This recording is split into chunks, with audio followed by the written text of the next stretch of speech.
త్వరగా Shri Lakshmi agro forms మరియు ప్రాజెక్టులో ఇన్వెస్ట్ చేయండి. రేపటి కోటీశ్వర్లు అవ్వండి. సంప్రదించవలసిన నెంబర్స్.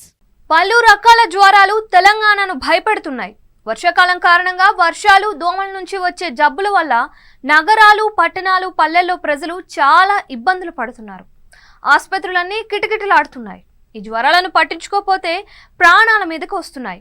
ఇప్పటికే డెంగ్యూ జ్వరం సోకి చిన్నపిల్లల నుంచి పెద్దవారి వరకు మృత్యువాత పడుతున్నారు. డెంగ్యూ, టైఫాయిడ్తో లక్షలాది మంది బాధపడుతున్నారు. టైఫాయిడ్ అంటే ఏంటో, దాని లక్షణాలు ఎలా ఉంటాయో ఒకసారి తెలుసుకుందాం.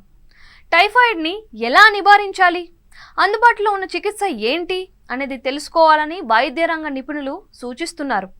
టైఫాయిడ్ జ్వరం అనేది ఒక బ్యాక్టీరియా ఇన్ఫెక్షన్, పేగు సంబంధిత వ్యాధి అని కూడా టైఫాయిడ్ని అంటారు. శరీరంలో ఉన్న రక్తాన్ని ఇది లక్ష్యంగా చేసుకుంటుంది. మెల్లమెల్లగా జీర్ణ వ్యవస్థను దెబ్బతీయడమే కాకుండా అవయవాలను కూడా పాడు చేస్తుంది. సరైన సమయంలో గుర్తించి సరైన చికిత్స తీసుకోకుంటే ప్రాణాంతకమవుతుంది. టైఫాయిడ్ రావడానికి 3 ప్రధాన కారణాలున్నాయి. కలుషితమైన ఆహారం తీసుకున్నా, కలుషిత నీటిని తాగినా కూడా టైఫాయిడ్ వస్తుంది. మన చుట్టుపక్కల పరిసరాలు పరిశుభ్రంగా లేకపోయినా కూడా మీకు టైఫాయిడ్ సోకే ప్రమాదం అధికంగా ఉంటుంది. టైఫాయిడ్ సోకిన వ్యక్తితో సన్నిహితంగా ఉంటే ఇది సోకే ప్రమాదం ఉంది. టైఫాయిడ్ సోకిన 6 నుంచి 30 రోజుల్లో దీని లక్షణాలు బయటపడుతూ ఉంటాయి. తీవ్రంగా జ్వరం వస్తుంది. దాదాపు 103 నుంచి 104 డిగ్రీల వరకు శరీర ఉష్ణోగ్రత పెరుగుతుంది. విపరీతమైన తలనొప్పి వస్తుంది. కండరాలు, కీళ్ళ నొప్పులు తీవ్రంగా ఉంటాయి.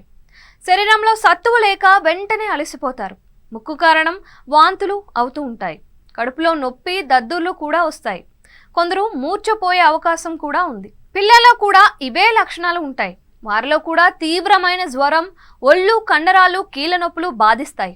పిల్లల్లో కూడా 2వ వారంలో దద్దుర్లు వస్తాయి. కొందరికి వాంతులు, విరేచనాలు కూడా అవుతూ ఉంటాయి. విరేచనాల్లో రక్తం కూడా పడే అవకాశం ఉంది. పొట్ట కాస్త ఉబ్బినట్లు ఉండడం ఉంటుంది. పిల్లలు ఆహారం తీసుకునేందుకు నిరాకరిస్తారు. ఆటలు, అల్లరి లేకుండా డీలా పడిపోతారు.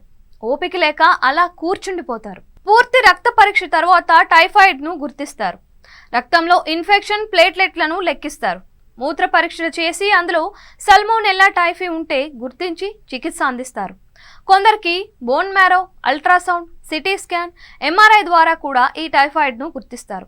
సివియర్ కేసుల్లో మాత్రమే ఇలా చేస్తారు. ఈ జ్వరం సోకిన వారు ఎక్కువగా ఫ్లూయిడ్స్ తీసుకోవాలి. పెరుగును తీసుకోవడం కూడా చాలా మంచిది. టైఫాయిడ్ సోకిన వారికి గుడ్డు పెడితే బాగుంటుంది. ఉడికించిన బంగాళదుంపలు కూడా పెట్టాలి. ఒమేగా 3 ఫ్యాటీ ఆమ్లాలు ఉన్న ఆహారాన్ని ఎక్కువగా పెట్టమని చెప్తారు. అలాగే ఉడికించిన కూరగాయలు పెడితే శక్తి రావడమే కాకుండా త్వరగా జీర్ణం కూడా అవుతాయి. జీర్ణ వ్యవస్థ బలహీనంగా మారినందున తేలికగా జీర్ణమయ్యే ఆహారం తినిపించాలి. మసాలాలు, స్పైసీ ఆహారం తినకూడదు. మంచి నీరు తీసుకోవడం చాలా ముఖ్యం.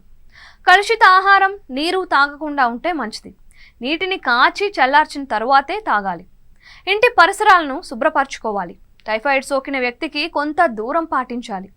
జ్వరం 2 రోజుల వరకు తగ్గకపోతే సీరియస్గా పరిగణించాలి.